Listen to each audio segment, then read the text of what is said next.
The hand landed before she could brace for it. Simone Carter felt it slide across her shoulder first, warm and deliberate, the way a man touches something he already believes belongs to him. Then it moved lower, toward the small of her back, and her whole body did the thing it always did now. It went still, not calm. Still the way a rabbit goes still when a hawk's shadow crosses the grass, every nerve screaming to run while every muscle refuses to move. Been staying late a lot this month, Director Yoon Tae-sik said, close enough that she could smell the coffee on his breath, and underneath it something sourer. The smell of a man who had never once in his life been told no and meant it. I like that about you, Simone SSI, dedication. She didn't answer. Answering required air, and right now her lungs weren't cooperating.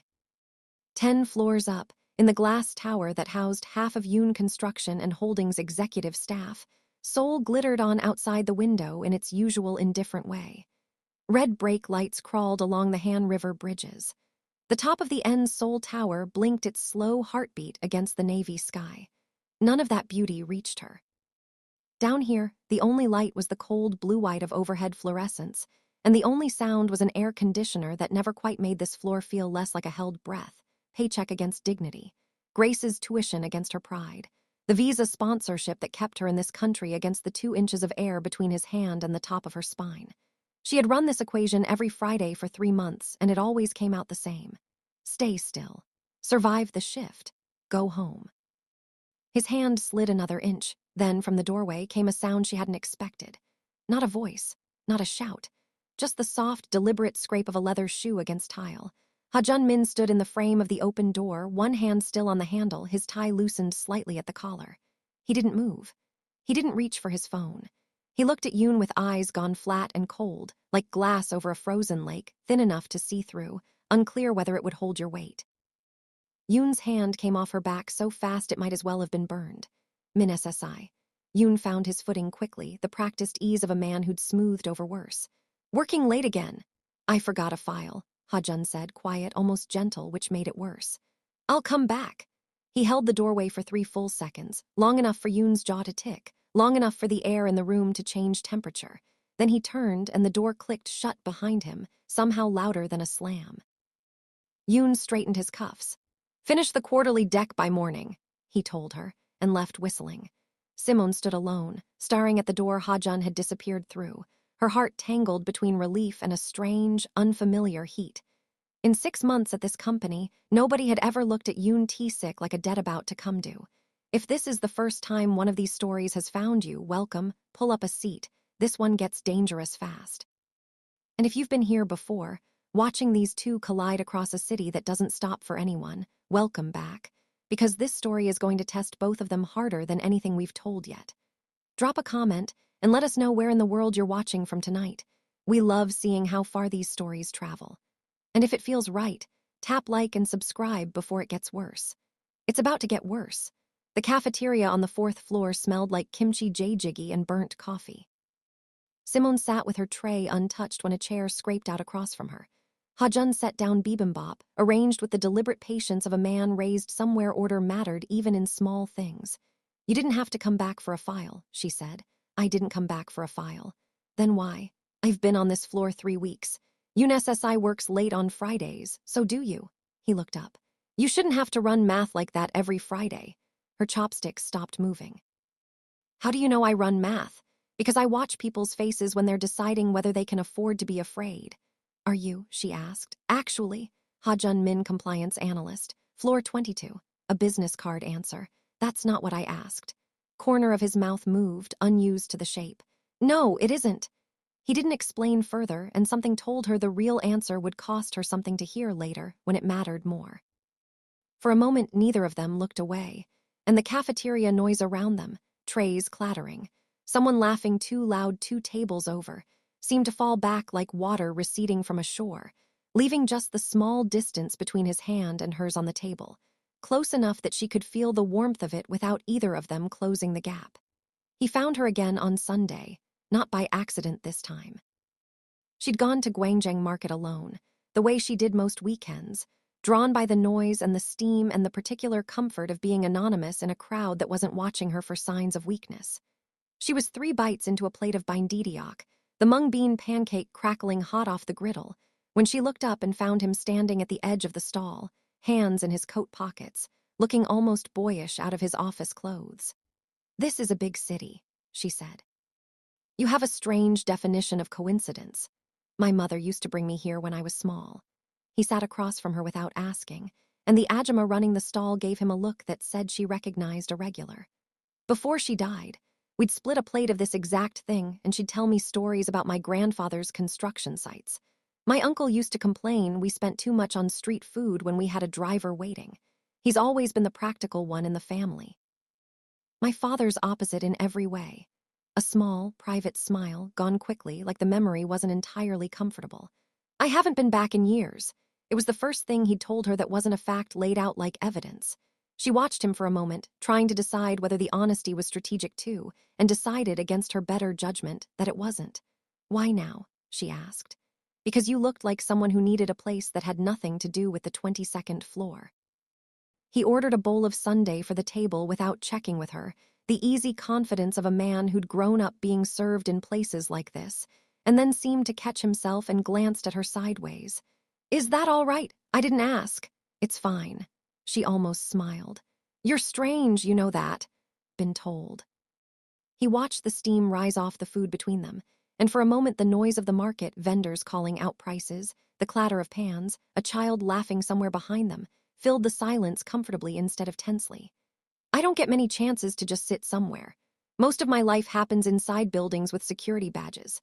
"Poor little rich boy," she said, but there was no venom in it, and he laughed, actually laughed, a real sound that surprised them both. "That's fair." He sobered slightly. "I know what I have. I know most people would trade problems with me in a heartbeat. I'm not asking you to feel sorry for it. I just wanted one afternoon that wasn't about surveillance or evidence or any of it."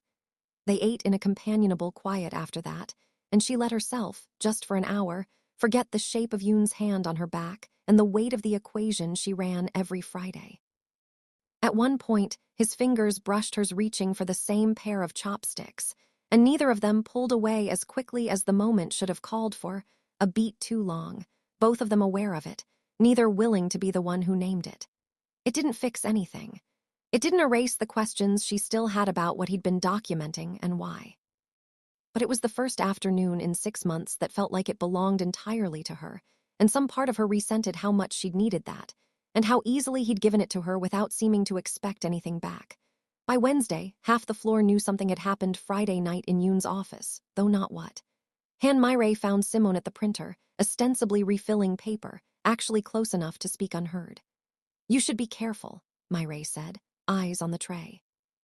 "Director Yoon doesn't forget who embarrasses him, even accidentally." "I didn't do anything." "I know, that's not the point with men like him." A hesitation. "You should know Ha-jun isn't who his employee file says he is. That's all I can tell you." She took her papers and left before Simone could ask more. That evening, walking through the after-work crush toward the subway, past hot-yacht carts and Ajummas arguing over persimmons, Ha-jun fell into step beside her. "You're following me." Station. Limited subway lines. A crack of something sheepish underneath the composure. "Myrae says you're not who your file says you are." His jaw tightened. "It's complicated." "That's not a no." He stopped at the station mouth, the crowd parting around them like water around a stone. "Not here, not yet, but I promise you when I tell you, you'll understand why I couldn't say it sooner." It should have reassured her. It sat in her stomach like a stone she hadn't meant to swallow. Retaliation started small. A meeting she wasn't invited to. A project reassigned to someone with half her experience. A comment from Yoon about employees who cause unnecessary drama. Aim just past her shoulder so he could deny it later. She found Ha-jun in the stairwell that Thursday, tie undone, elbows on his knees, staring at nothing, the least composed she'd ever seen him. "Been building a case against him for 4 months, he said, before she'd fully stepped through the door. "Financial fraud. Falsified safety reports on 2 sites. A worker died on one last year and the report says he fell. He didn't fall. Yoon cut corners on materials to pad his numbers and the scaffolding failed." Simone sat 2 steps below him, silent, waiting. "My father founded this company." Now she understood, the ease he moved through executive floors with, the deference junior staff paid him without knowing why. "He sent me in because he doesn't trust the board to police itself, and because Yoon's been protected by people higher than him for years." Even my uncle, who sits on that board and swears he doesn't know how, hasn't been able to explain why Yoon keeps surviving scandals that should have ended him twice over. My father needed someone inside who couldn't be bought. So why watch him hurt people instead of stopping him? Because the moment I move on him, he burns every piece of evidence connecting him to the people above him who let it happen. I needed the whole chain. Me. Her voice came out smaller than she wanted. Was I part of the chain too? He didn't answer right away. That silence told her more than any answer could have.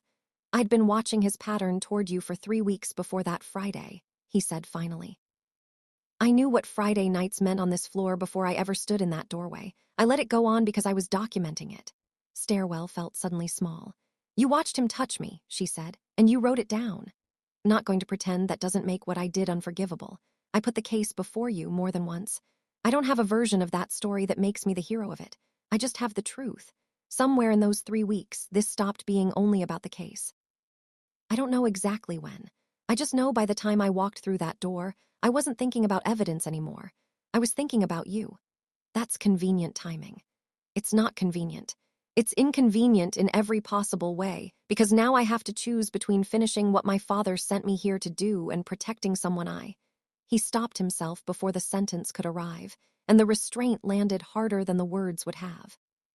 For a moment, his eyes dropped to her mouth, involuntary, quickly corrected, and she felt the pull of it too, dangerous and unwelcome given everything he'd just admitted, given how much of her trust he'd already spent without asking.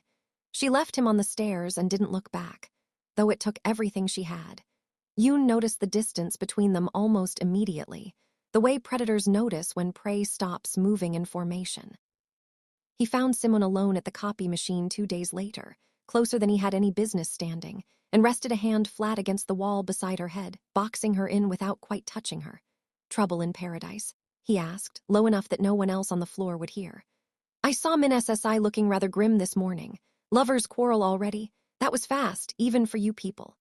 Move, Simone said, and was surprised by how steady her own voice came out.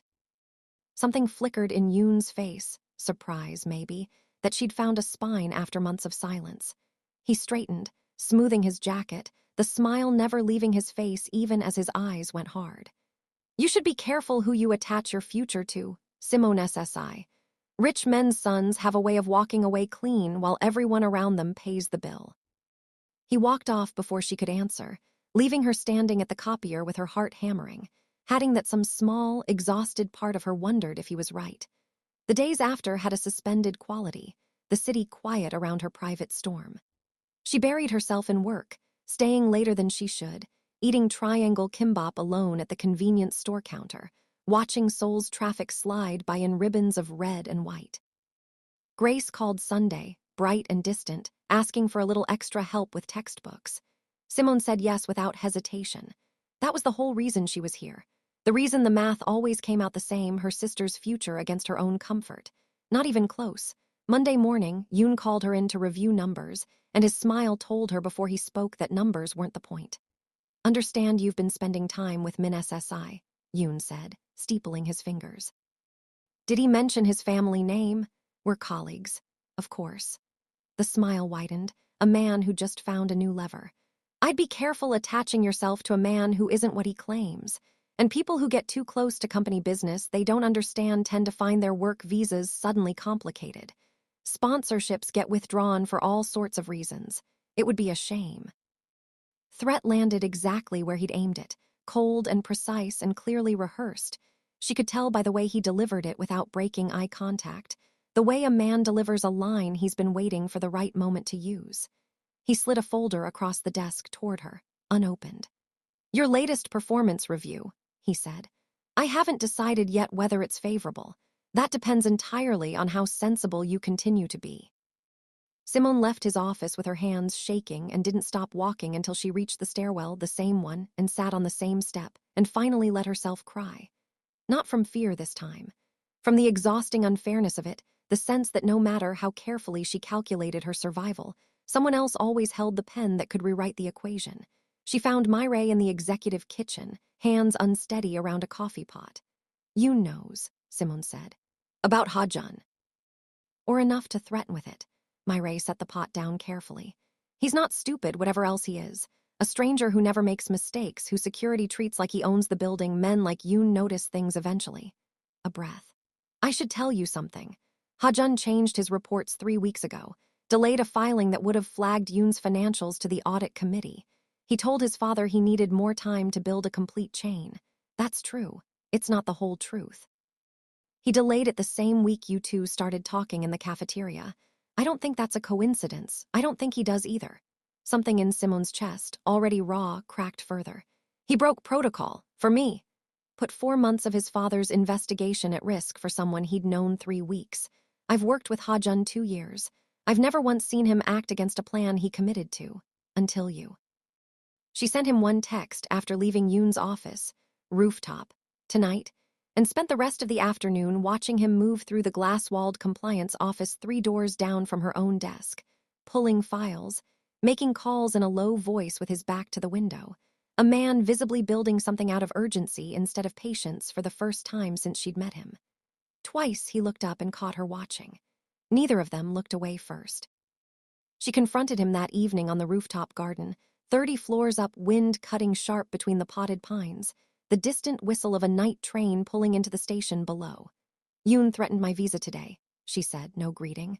Something violent moved behind Ha-jun's eyes, gone as fast as it appeared. Not cruelty. The fury of a man watching someone he cared about get hurt, unable to act fast enough. He can't touch your visa. I'll make sure of that personally, whatever it costs. Myrae told me you delayed your father's filing, the week we started talking. He didn't deny it. I told myself it was strategic. That was true, technically. It wasn't the reason.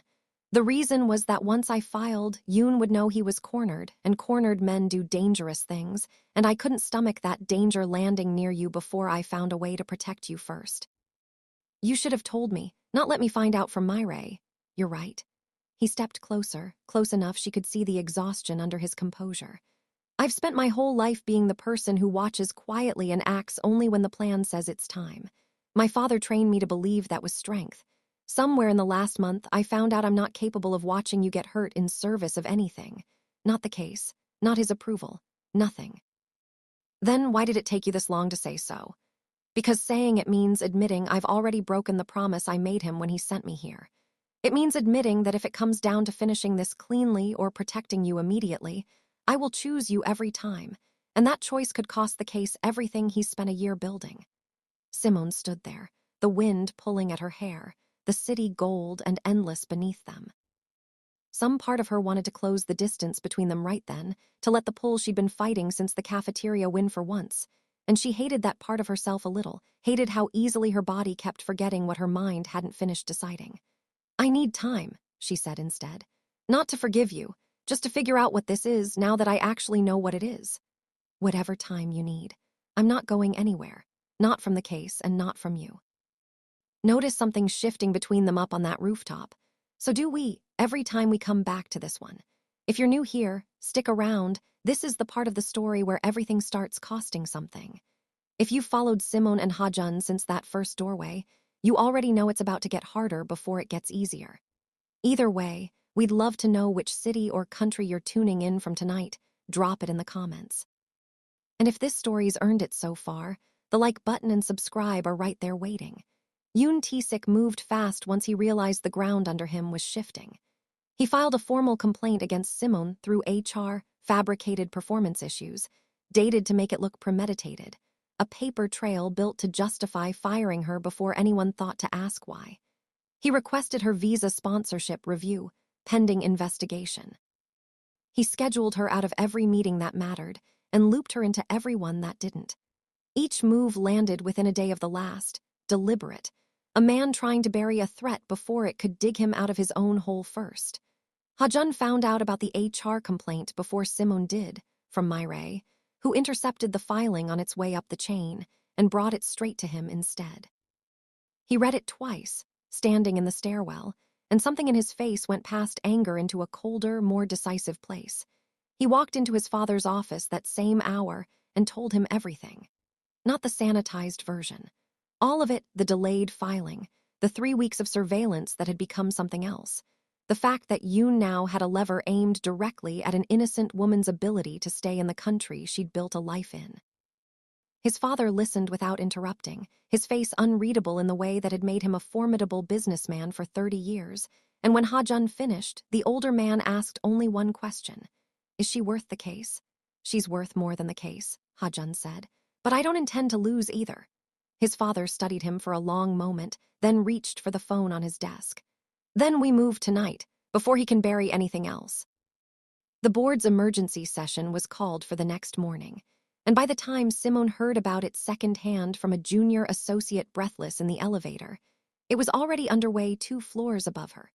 Inside the 24th floor boardroom, Ha-jun stood at the head of a long glass table, a folder open in front of each committee member, his father seated at the far end with his arms crossed and his expression giving away nothing. Yoon Tae-sik sat directly across from Ha-jun, still composed, still certain, right up until the first photograph hit the table, the collapsed scaffolding at the Incheon site, twisted metal against a gray sky. This worker's name was Park Dong-hyun, Ha-jun said, his voice even, carrying easily in the silent room. 41 years old, 2 children. The official report says he fell during routine inspection. He didn't fall. He was standing on scaffolding rated for half the load your site foreman put on it that week, because you'd substituted certified steel brackets for a cheaper supplier to protect your margin on the quarter. This is speculation, Yoon said, but his voice had lost its usual polish. It's an invoice. Ha-jun slid a second document across the table. Dated 3 weeks before the collapse. Your signature is on the purchase order. Around the table, committee members who had spent years pretending not to notice Yoon's methods now had no room left to pretend. One of the older board members removed his glasses and rubbed his eyes, as if he could not bear to look at the photograph again.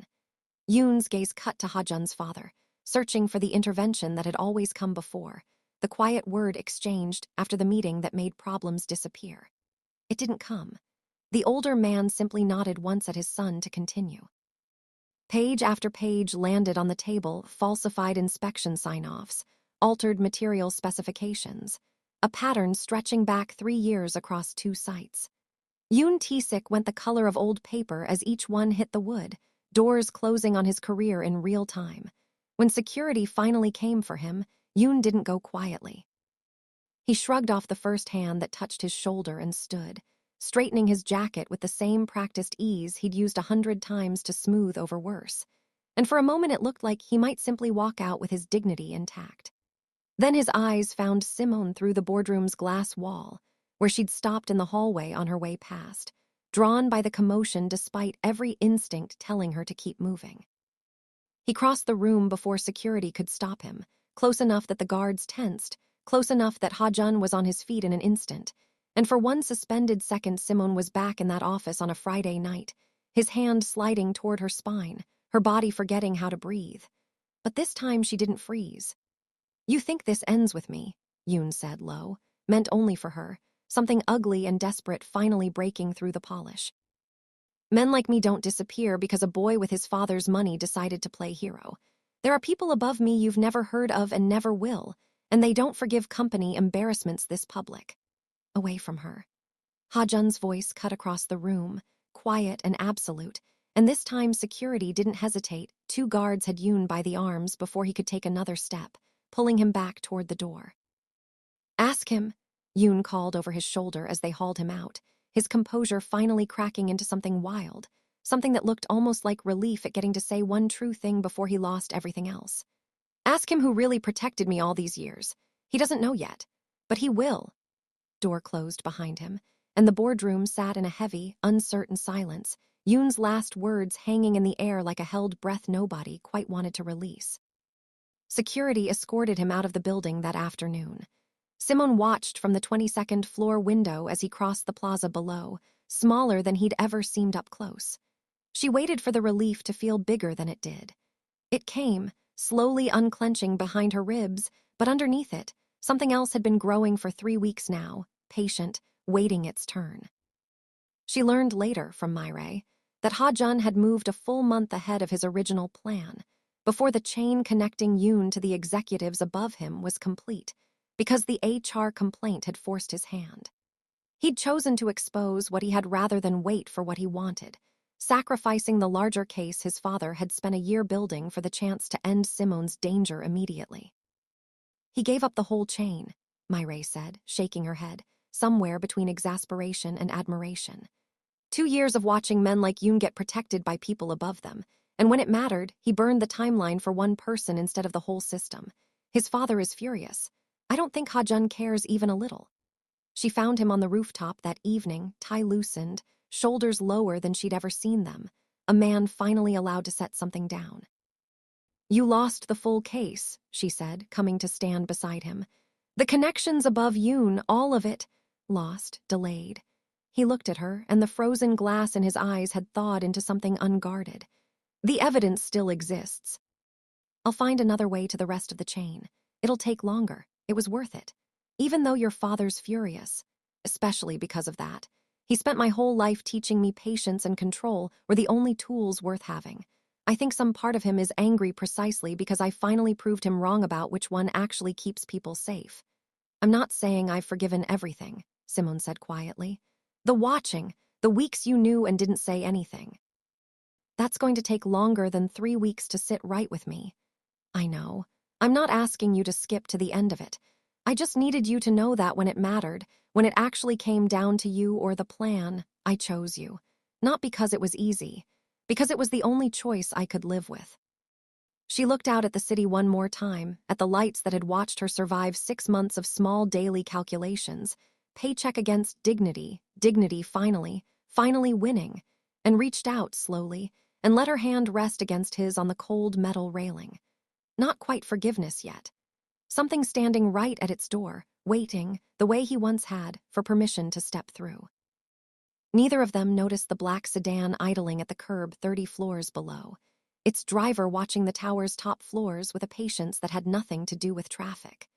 Yoon Tae-sik had been protected for years by someone whose name had never once appeared in any file Ha-jun had built. And that someone had just been alerted that his favorite piece on the board had been removed from play. 3 days later, an envelope arrived at Ha-jun's apartment with no return address. Inside was a single photograph, Simone, walking home from the subway station, taken from across the street, time-stamped 2 nights earlier. No note, no threat spelled out. It didn't need one. Ha-jun stood in his kitchen holding it until his hands stopped shaking enough to call his father. He's still protected, Ha-jun said. Whoever's above Yoon just told us they know exactly where to find her. For a long moment, his father said nothing. Then, quietly, then you'd better find out who they are before they decide a photograph isn't enough of a warning. Ha-jun didn't sleep that night. He spread every document from the 4-month investigation across his dining table, searching for the thread he'd missed, the name that had authorized Yoon's protection through 3 separate near scandals over the years, the signature that never appeared on anything but always seemed to clear the way. Myrae arrived at midnight with 2 coffees and a laptop, and together they worked through Yoon's financial records line by line, cross-referencing wire transfers against board meeting minutes going back 5 years. Here, Myrae said finally, near 2 in the morning, turning the laptop toward him. A shell company. A quarterly payment routed through 3 jurisdictions before it ever touched Yoon's accounts, small enough to avoid triggering automatic audit flags, consistent enough to be a retainer rather than a bribe. Someone's been paying him to keep specific city inspection contracts moving without delay. Someone with enough reach to make one photograph feel like a soft opening move instead of a final warning. You trace the shell company? I can try. It'll take time we might not have. Myrae studied him across the scattered papers, her expression softening into something almost gentle. You should get her somewhere safer than her apartment tonight, Ha-jun. Whoever sent that photograph knows exactly where she sleeps. He was already reaching for his coat before she'd finished the sentence. Simone didn't know about the photograph yet.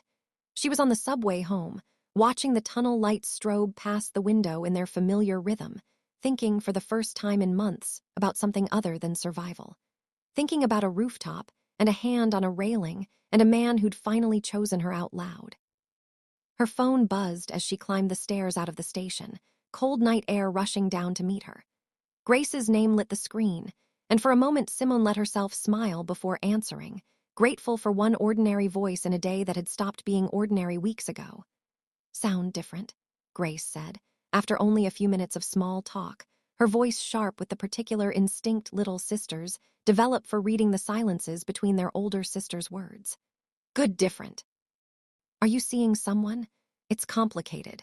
It's always complicated with you. Grace laughed, warm and easy, 3,000 miles away in a dorm room Simone had never seen except through a phone screen. Just don't work yourself into the ground over there, okay?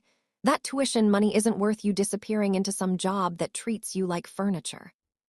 Simone's throat tightened around an answer she couldn't give. Not tonight, maybe not ever, about hands on her back and envelopes with no return address, and a man willing to burn his father's life's work to keep her safe. I'm okay, she said instead, which was true and also nowhere near the whole truth. I love you. Go study. She hung up at the top of the stairs, half a block from her apartment building, and that was when she felt it, the specific, prickling awareness of being watched that every woman learns to recognize before she can name it. She turned. The street behind her held only the ordinary evening traffic of her neighborhood, a delivery scooter idling at the corner convenience store, an elderly man walking a small dog, nothing that should have made the hair on her arms rise. But a black sedan sat parked across the street with its engine running, windows dark, exactly where no car needed to be parked on a residential block at this hour. She walked faster than she meant to the rest of the way home. Ha-jun found her in the stairwell of her building 11 minutes later, having taken the steps 2 at a time from the taxi that dropped him at the curb, breathing hard in a way that had nothing to do with the climb. There's a car outside, she said, before he could speak. Black sedan. It's been there since I got off the subway. I know. His jaw was tight, his composure thinner than she'd ever seen it stretched. I need you to pack a bag. Tonight, you can't stay here. Ha-jun, what is going on? Someone above Yoon has been protecting him for years, and they know where you live. He said it fast, none of his usual careful patience, and she understood then how frightened he actually was, underneath the frozen glass he'd worn like armor since the day she met him. They sent a photograph to my apartment. You, walking home, 2 nights ago. I should have told you the moment I found out instead of trying to figure out how to say it without terrifying you. I'm sorry. There isn't time to do this gently anymore. Simone stood very still in the stairwell, the same stillness that had once meant survival, except this time it wasn't fear freezing her. It was the effort of absorbing, all at once, that the danger she'd thought ended in a boardroom that afternoon had simply put on a different face and followed her home. Where am I supposed to go? Somewhere they don't know to look. I'll explain everything on the way.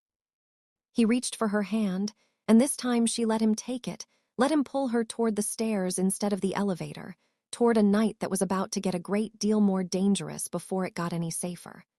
I promise you an explanation. Right now, I just need you moving. They didn't speak again until they were 3 blocks away, cutting through an alley lined with shuttered storefronts and the humming neon of a 24-hour laundromat, putting distance between themselves and the sedan before either of them dared to look back and check whether it had followed. It had. The sedan turned into the alley behind them at walking pace, headlights off, patient in a way that made the hair rise on Simone's arms all over again.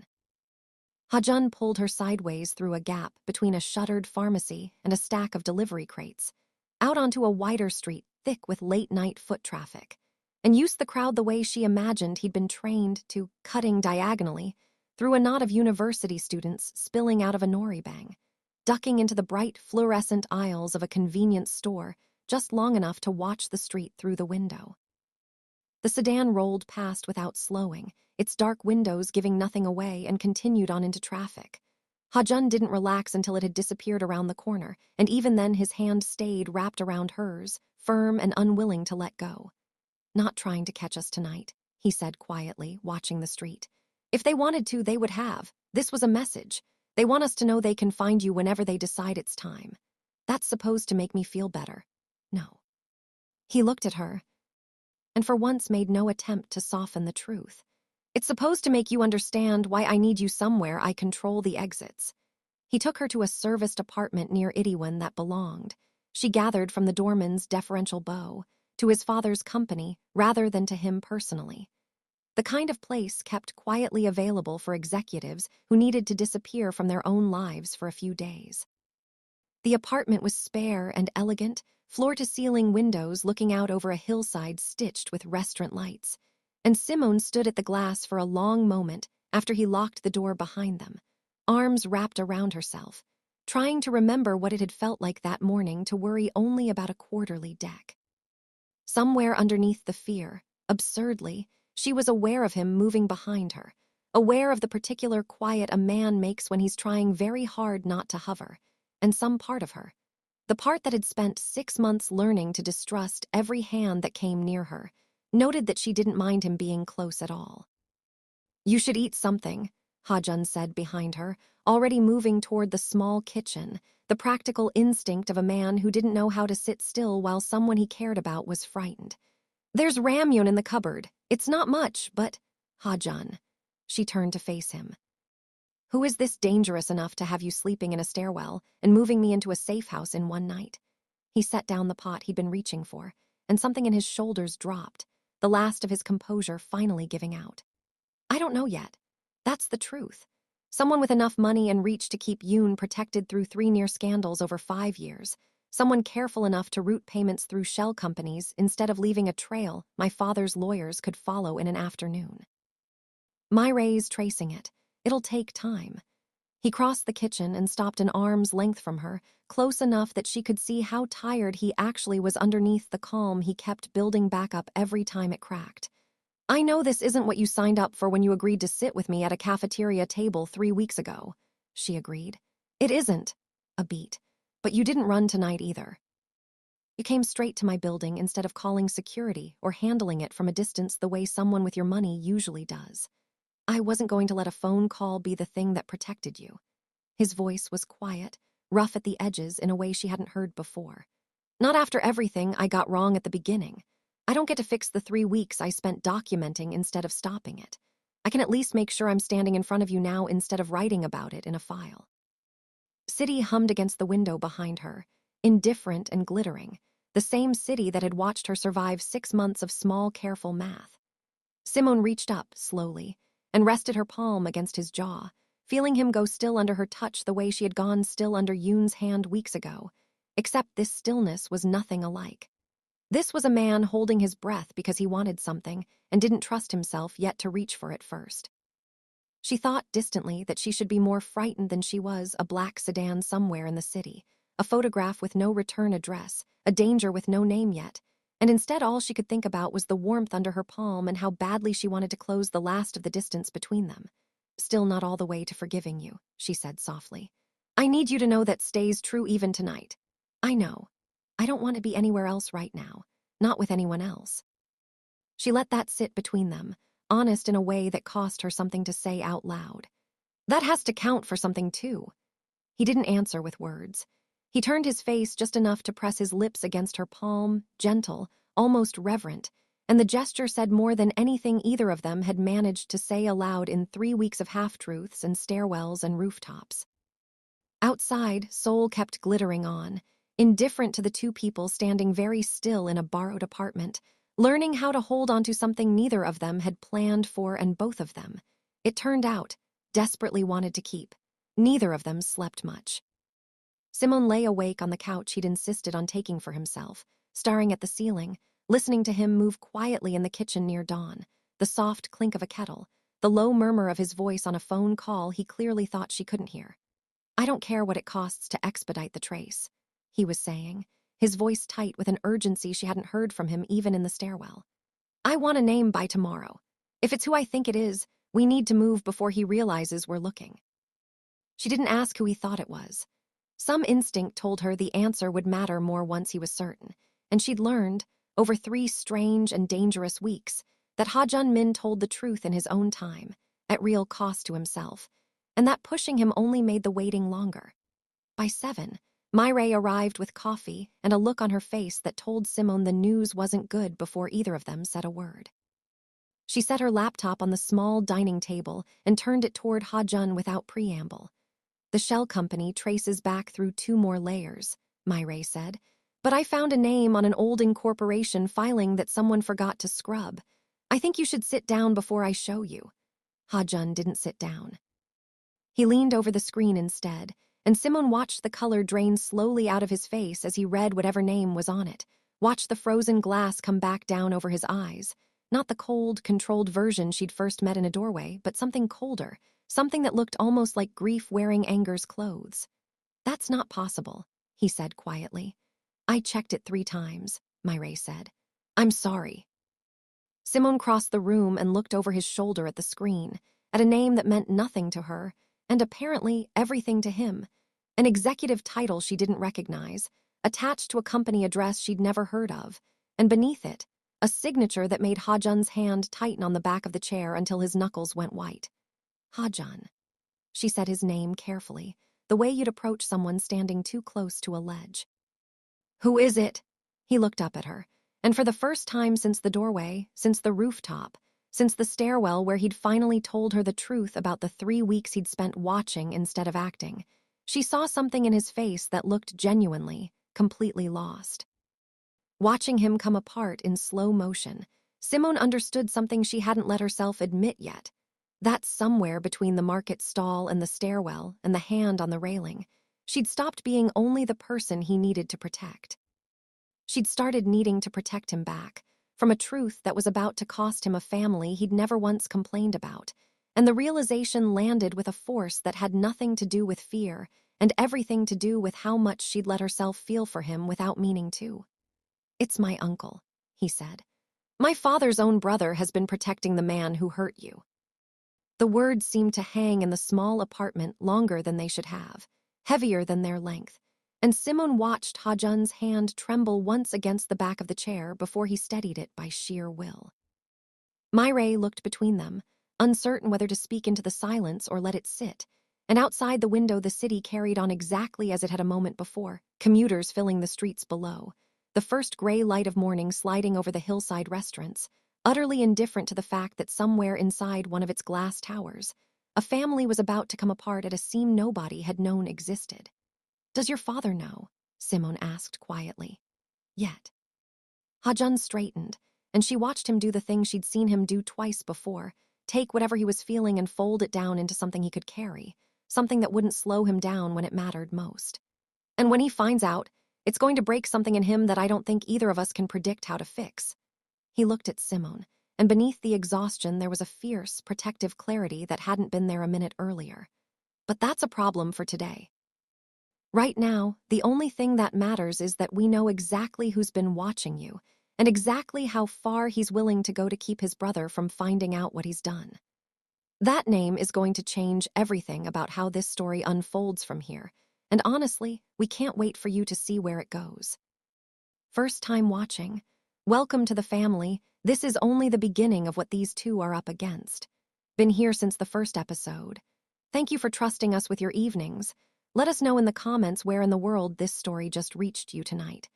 If you want the next part the moment it drops, subscribing is the way, and a like tells us to keep telling stories exactly like this one.